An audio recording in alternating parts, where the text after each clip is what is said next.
이 시간 광고 있습니까? 없으면 한해 말씀 봅시다. 한해 말씀은 신명기 12장 1절에서 3절까지입니다. 구약 성경 281페이지입니다. 제가 읽습니다. 내 열조의 하나님 여호와께서 내게 주셔서 얻게 하신 땅에서 너희가 평생에 지켜 행할 규례와 법도는 이러하니라. 너희가 쫓아낼 민족들이 그 신들을 섬기는 곳은 높은 산이든지 작은 산이든지 푸른 나무 아래든지 무른하고 그 모든 곳을 너희가 마땅히 척벽 파멸하며 그 단을 헐며 주상을 깨뜨리며 아세라상을 불사르고 그 조악한 신상을 찍어서 그 이름을 그곳에서 멸하라. 아멘. 하나님이 주신 이 공간, 이 땅이라 하는 것은, 이 땅은 인간으로서 설명할 수 없는 땅이에요. 왜냐하면 인간들은 자기가 사는 땅을 고향으로 여깁니다. 보통 그 묻지요. 당신 고향이 어디입니까? 뭐 한국 사람 같으면 전라도입니까? 경상도입니까? 대표해서 그렇게 이야기해요. 뭐 강원도입니까? 이렇게 묻는데 전라도라 하면 경상도 사람들은 별로 안 좋아하고 전라도가 경상도라 하면 별로 또 안 좋아해요. 제가 옛날에 대학 졸업하고 부산에 사마 신발, 제일 끝에 제일 큰 신발에 면접을 하러 갔는데 그때는 상당히 저는 정의와 함께 살았거든요. 속일 줄을 몰랐습니다. 그래서 너 어디 사람이야? 이래 물었어요. 사마 공장이 부산 공장인데, 예, 저 출생은 광주, 전라도 광주 출생인데 성장 과정은, 예, 본적은, 예, 달성구입니다. 이래 했더니만 똑 떠져버렸어요.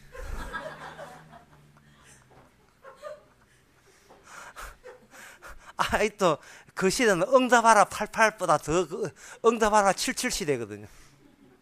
그래서 그 시대는 경상도 전라도가 굉장히 했던 겁니다. 이미 땅 자체가는 이 공간이라는 것은 그걸 접수하고 점령하고 있는 본인들의 것이에요.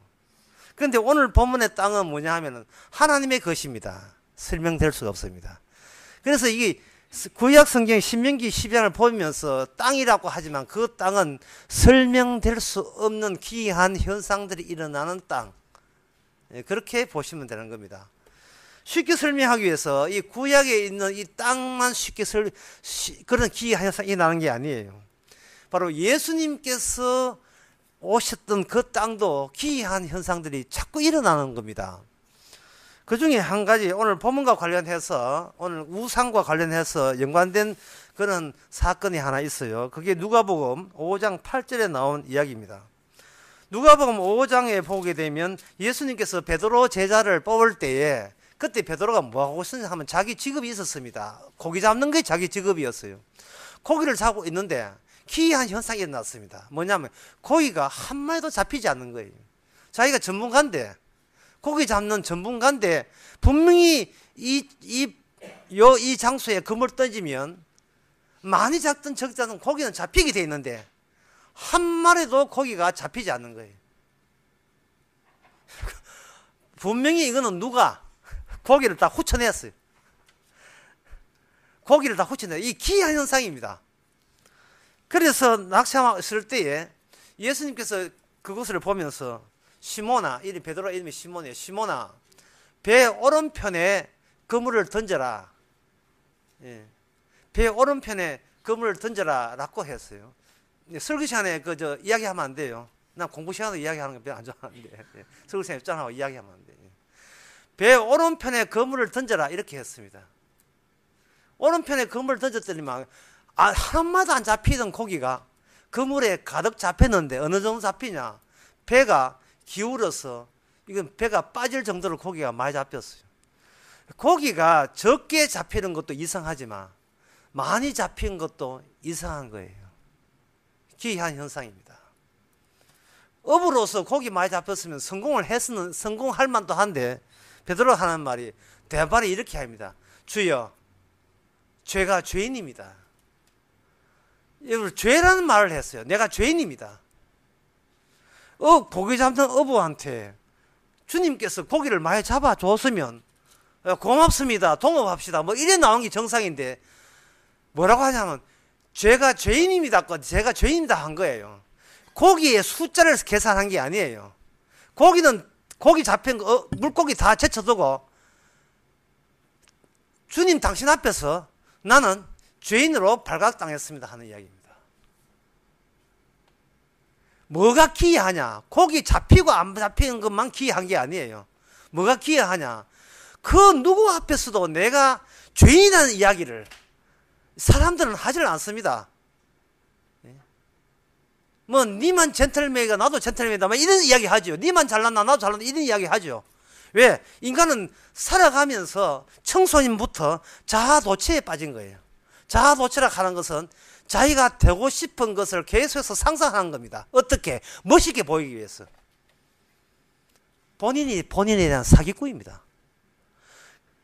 처음부터 부모들이 자식을 전부 다 사기꾼으로 다 만들어버렸어요. 네 어디 나가도 네 멋있게 보여라. 이건 사기치는 거예요. 공부 못해도 공부 잘한 것처럼 보이고, 노래 못해도 뭐로 잘한 것처럼 보이고, 친구 없더라도 친구 많은 것처럼 보이고, 싸움질 못해도 잘한 것처럼 보이고, 전부 다 이 사기를 배우고 사기를 익히는 그런 세상에 인간들은 살아가고 있어요. 좀 사기꾼입니다. 그러면 사기꾼이 안 되면 어떻게 되냐? 사기꾼이 안 되면 이게 자살해요. 이게 딜레마입니다. 이게 이상한 일이에요. 사람은 사기치지 않으면 못 살게 되어 있는 세상에 살고 있습니다. 자기를 허풍스럽게 과도하게 포장하지 아니하면 소물 못 쉬는 세계가 이 세상입니다.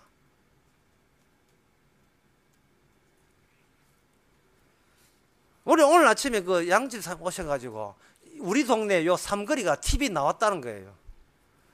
우리 삼거리가 TV 나왔다. 뭐 우리 교회 뭐 관련해서 뉴스 나온 지 아니 별로 좋지 안 보이는 소식을 이야기해요.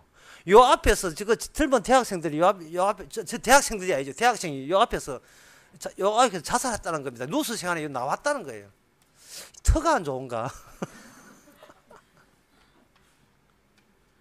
왜 자살했을까? 왜 자살했을까?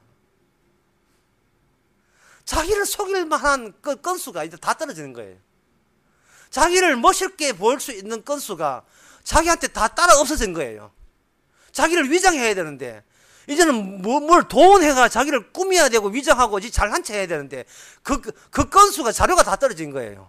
돈이 떨어졌다든지 친구 떨어졌다든지 자기를 사랑하는 부모가 떠나버렸다든지 멋있게 보일 수 있는 요소들이 다 떨어져 나가니까 남은 것은 자기밖에 없거든요. 이제 장렬하게 초를 맞이하게 자기 껴안고 그래 너만은 너를 실망하지 않겠어 껴안고 죽는 겁니다. 사기치는 것도 사기칠 수 있는 건수가 있어야 되는데 사기칠 건수가 없으니까 사기에 미쳐버린 겁니다. 미치지 않기 위해서는 계속해서 거짓말 해야 되고 만나면 거짓말 전부 다 만나면 좋은 친구가 아니라 만나면 거짓말 해야 돼요. 모든 광고들이 다 거짓말입니다. 뭐 면에 뭐 짬뽕물이 들어있어가지고 갓짬뽕 해라. 진짬뽕, 불짬뽕. 저 짬뽕 나온 거 다 먹어봤어요. 갓짬뽕, 불짬뽕, 진짬 다 먹어봤는데 진짬뽕이 제일 맛있어요. 그런데 거기 나온 것도 보세요. 모습도 전부 다 멋있게 사진하고 실제로 사람은 또 다르거든요. 꾸미고 가장하고 가짜 나가 있기에 나는 살아갈 희망이 생기는 겁니다. 그래서 가짜를 만들어내는 거예요. 그걸 가지고 뭐라고 하냐면 그걸 우상이라고 이야기합니다. 우상. 이게 거짓 신이라고 이야기하는 거예요. 거짓 신들의 모임에서 사람은 그 누구 앞에서도 나는 죄인입니다는 말을 절대로 입에 담지 않습니다. 그건 진행이 되니까. 나는 죄인입니다는 말을 하지 않아요. 돈을 갚아주고 주는 수 있어요. 예. 대리운전 해가지고 이렇게 싸우다가 경찰서 가가지고 싸우가 성질대가 하다가 500만 원 주고 합의 보는 경우는 있어요. 500만 원 주고 합의 보는 경우는 있어요. 검사관이 보면 나오면 합의 보는 경우는 있지만 절대로 잘못했습니다 사과는 절대로 안 해요. 500만 원 주고 떼우는 게 낫지. 나는 누구 앞에 죄인이라는 소리를 절대 하지 않습니다. 왜냐하면 죄인이라는 소리를 들으면 그 다음부터 죄인에게 주어진 모든 징벌은 마땅히 감수해야 된다는 그러한 패배의식이 발생되기 때문에 이거는 본인이 용서하지 않아요. 왜 용서하지 않는가? 남한테 지기 싫어하는 쪽으로 평생을 살아왔거든요.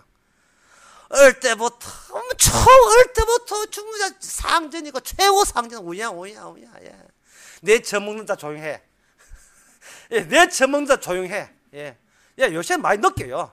자기 젖먹을 때 조용해야 된다는 거예요. 시끄러우면 막 울어요. 조용하면 물고 또 젖 물고. 이거는 새벽 1시, 2시도 깨가지고 젖 돌라고 울고, 예. 엎어지면 또 이렇게 달라고 또 이렇게 해 달라고. 도대체 무슨 유세가 그런 유세가 없어. 천상천하죠. 전부 다 세상 모든 것이 자기를 위해 존재하는 것처럼 그런 식으로 양육받고 그런 식으로 우리는 교육을 받았습니다. 우양우야 해준 거. 그게 어디에 갑니까? 이게 중학교 때도 마찬가지고 고등학교 때도 마찬가지고 지가 최고인 줄 알고 있어요. 이게 뭐냐 하면 바로 자아도취라 하는 겁니다. 맨날 요술 그걸 찾아가지고 그거라 이 세상에서 누가 제일 잘 나가느냐? 지가 잘 나가고 싶어가지고. 이 사기꾼, 본인이 사기꾼이에요. 그 누구 앞에 죄인한 소리를 할 수가 없는 거예요. 주님께서는 죄인의 소리를 어떻게 하느냐? 그 물고기를 많이 안겨줘가지고 알아 먹으라 해가지고 물고기 실컷 먹어라 이거 팔아가지고 네가 나중에 수협 협회장 해라 해가지고 물고기를 실컷 좋을 때 베드로 하나님 주여 제가 잘못했습니다. 제가 죄인입니다.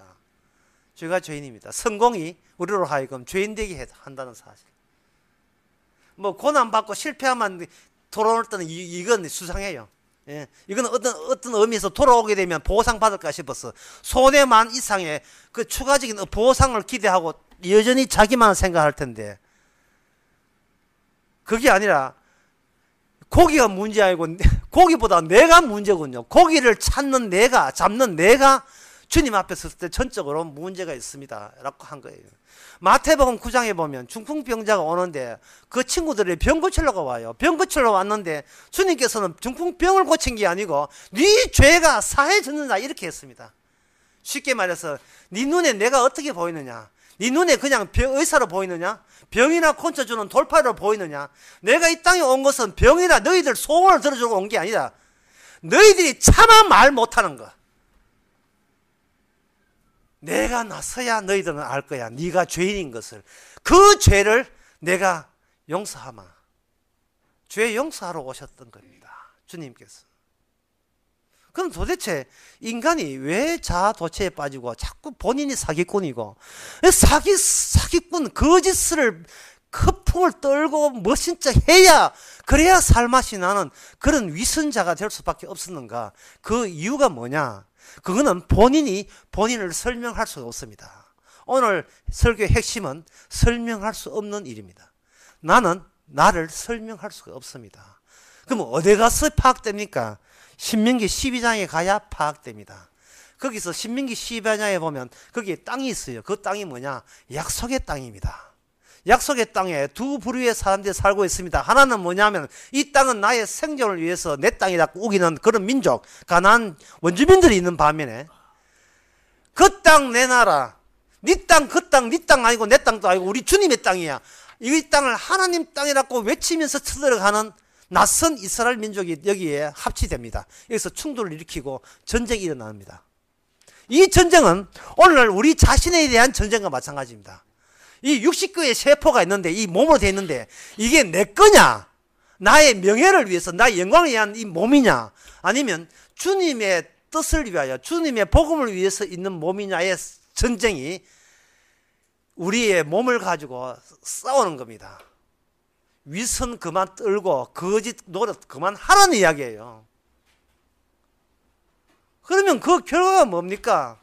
이제 제가 설교가 어렵기 때문에 결과를 미리 말씀드릴게요.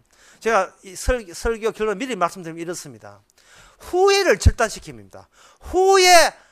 후회가 아예 안 나오는 인생을 만들어버려요. 이 말은 뭐냐? 후회가 나온다는 것은 아직도 자기 자신에게 미련이 있다는 거예요. 내가 그런 짓을 안 하는 건데 왜 그런 실수를 했을까? 아직도 자기한테 미련이 있는 거예요. 아직도 이건 뭐냐 하면은 위선자고 본인에 대한 사기꾼 노릇을 지금 하겠다는 겁니다. 그때 그런 실수만 없었더라면 지금쯤 내가 이런 인생 안 살 건데 아직도 자기 자신의 것이라고 우기고 있기 때문에 후회라는 게 있습니다. 그래서 주님께서는 아예 후회 자체가 성립이 안 되는 인간으로 만들어버려요. 네 것도 아닌데 네가 건방지게 후회를 왜 하느냐. 네 것도 아닌데.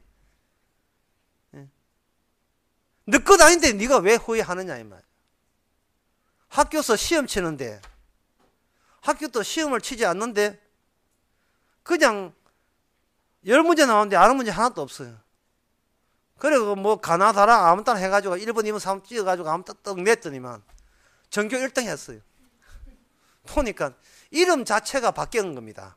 이 시험 문제 책임자와 시험 문제를 작성한 학생은 따로 있다. 하고서 이름 자체가 바뀌어야 되니까 그 이름 보고 거의 100점이 된 겁니다.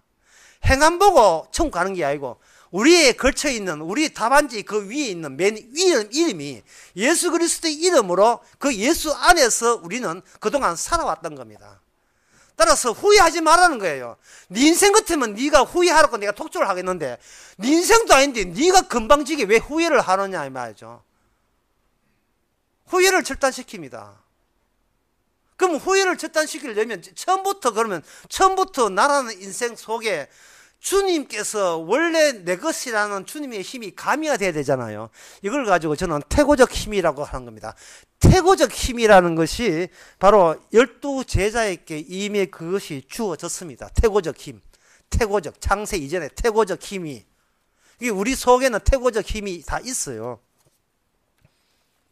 제가 주일학교 설교 그런 이야기 했는데 요한복음 3장에 나오는 니고데모 이야기면서 바람이 성령이 바람같이 분다 하니까 니고데모 하는 말이 자칭 성경 박사면서 하는 말이 성령이 뭡니까? 그게 바람같이 분다 하기. 바람 어디 부는데요? 그 바람 어디 가만 붑니까? 예수님께서 내가 죽고 내가 하늘로 올라가게 되면 성령 바람이 분다. 네가 생각한 이 장소가 아니고 네가 어느 장소 있든 간에 예수님이 새로운 장소를 주게 되면 예수 안에 십자가 안에 주게 되면 그곳에만 성령의 바람이 분다 이 말. 그러면 육은 육이고 영으로 난 사람만 하늘로 가게 돼 있다. 지금 요한복음 3장에 그걸 설명하고 있는 거예요. 그런데 제자들한테는 그걸 미리 앞당겨서 그걸 보여줘요. 그 태고적 힘이 주어집니다. 마태복음 10장에서. 그걸 제가 안양 공부에서 그걸 가지고 선미래를 했어요. 선미래. 미래보다 앞선 거. 선미래. 프리퓨처래요. 미래보다 앞선 거. 현재를 하지 마세요. 선미래. 미래 되기 위해서 미리 앞당겨서 와 있는 거. 혓바닥. 미래가 내비는 혓바닥 속에 우리가 놓여있다 이래 보면 됩니다. 그게 마태복음 10장에 보면 12제를 택하사 그들로 하여금 귀신을 쫓아 모든 병과 모든 약한 것과 모든 약한 것을 고치는 권능을 주었다는 게 권능. 이 권능이 어디서 나왔겠느냐 이 말이죠. 이 권능이 어디서 나왔느냐 하는 겁니다. 아까 장로님 기도하시는데 그 기도의 힘이 어디서 나왔겠느냐 하는 겁니다. 국정교과서 사회책 26페이지에 들어있습니까? 아니죠. 어디서 나온 거예요? 어느 교과서에? 어느 조직 신학에?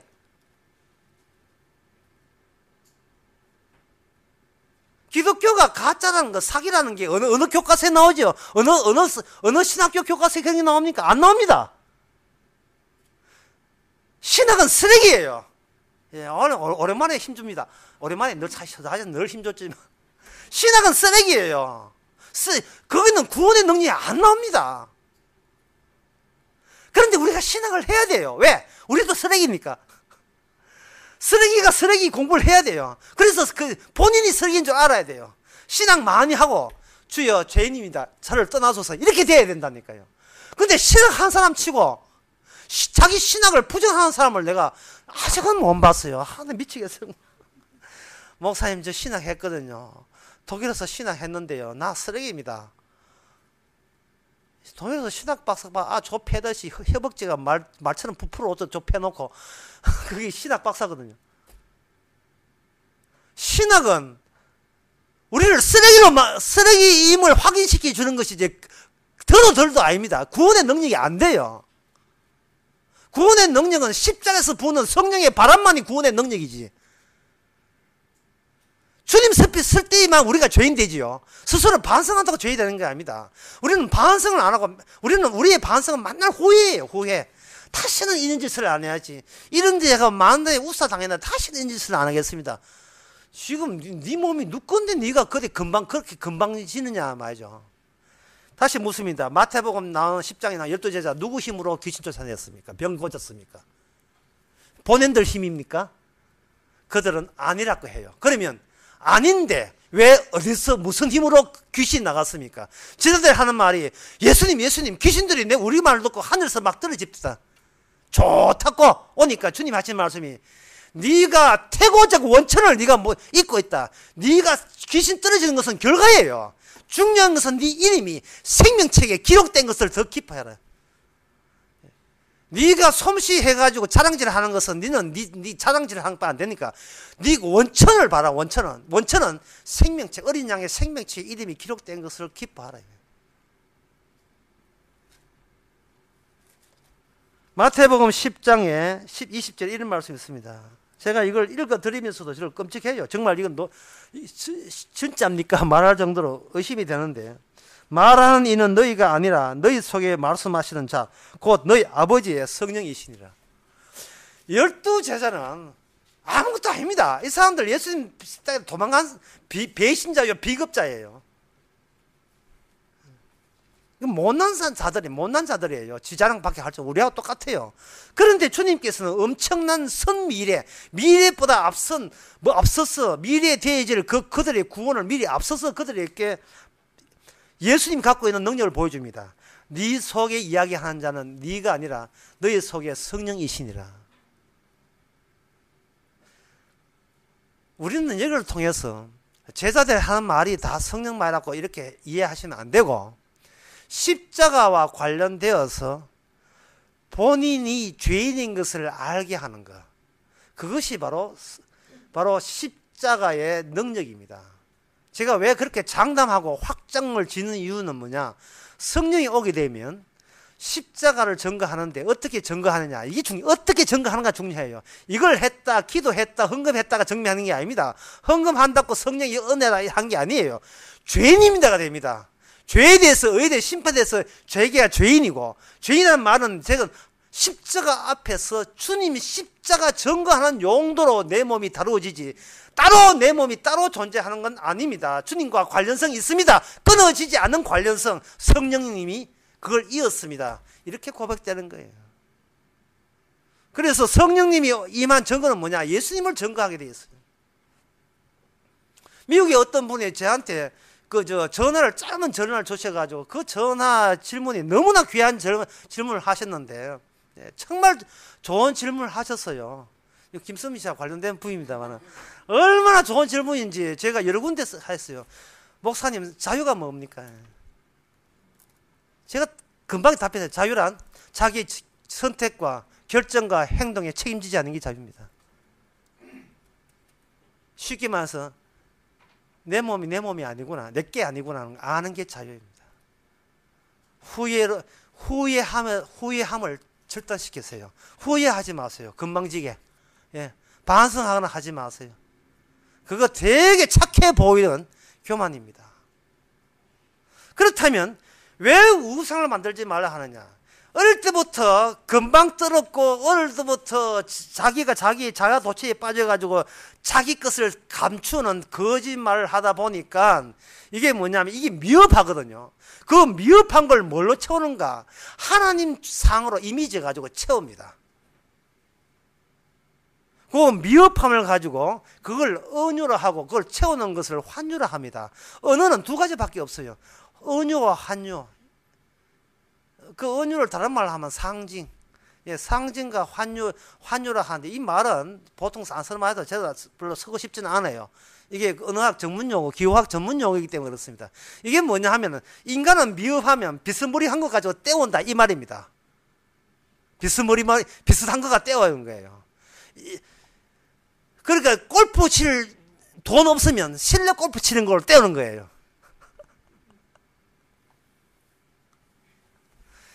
그래 놓고 마치 그런 급이 되는 것처럼 의시되고 싶은 겁니다. 이게 본인에 대한 사기를 치고 있는 겁니다. 그리고 그거 없으면 사람은 숨을 못 쉬어요. 예. 더 안 좋은 저쪽 올라가야 돼요. 그거 없으면, 자기를 꾸밀 게 없으면 사람은 자기 생을 자기가 그만두려고 합니다. 꾸미도 계속 미흡전 나오니까 감당이 안 돼가지고 더는 못 속이겠네 하고 죽어버려요. 참 그 인간 자체가 이게 우상이고 마귀적이죠. 그런데 주께서는 선 미래, 그 미래 오기 전에 먼저 우리께 성령을 주셔가지고 문제는 간단한 거야. 네가 십자가 앞에서 네가 죄인이야. 그것뿐이야. 죄인이면서도 아닌 척 하기 때문에 네가 힘들어. 네가 고롭다니까. 그걸 고단한 인생인데 네가 왜 인생 고단하게 살아? 아침에도 이야기했지만 하나하나에 감사하세요. 머리카락 하나, 옷 하나, 뭐든지, 예, 뭐든지 감사하세요. 고맙습니다. 감사합니다. 우리 이런 집안 태어난 것도 감사합니다. 싫어 하지 말고, 이거 주세요 저거 주세요 하지 말고, 그거는 본인이 사기치고 있는 거예요. 멋있게 남들한테 몹쉽게 보이고, 친구한테 기죽지 않고, 자기가 자기를 꾸미면서 허우대 멀쩡하게 보이려고, 남한테 기죽지 않으려고. 이게 주님한테 걸리면 이게 죄인 됩니다. 미리 걸리면 당행이고, 십자가 피 흘림 앞에서 진작에 우리가 저렇게 피 흘려서 버림받아야 될 우리가 무슨 허풍으로 살아갑니까? 진작에 죽일 인간 또 이렇게 살려주시는군요. 이렇게 감사하는 거. 그게 바로 약속의 땅, 우상을 척별하라는, 우상을 멸하는 약속의 땅에서 일어나는 기이한 현상, 설명될 수 없는 현상을 여러분 뒤집어 쓰시기 바랍니다. 기도하겠습니다. 하나님 아버지, 세상을 아무리 둘러봐도 알 수 없는, 설명할 수 없는 이 기이한 현상이 우리에게 일어났습니다. 돌았다고도 하고 미쳤다고도 하고 이상하다고 하고 온갖 소리 들어가지만 이 현상을 우리 힘으로 처리할 수 없다는 이 기쁨과 행복을 마음껏 맛보게 하옵소서. 예수님의 이름으로 기도합나이다. 아멘. 찬송가 378장 합시다.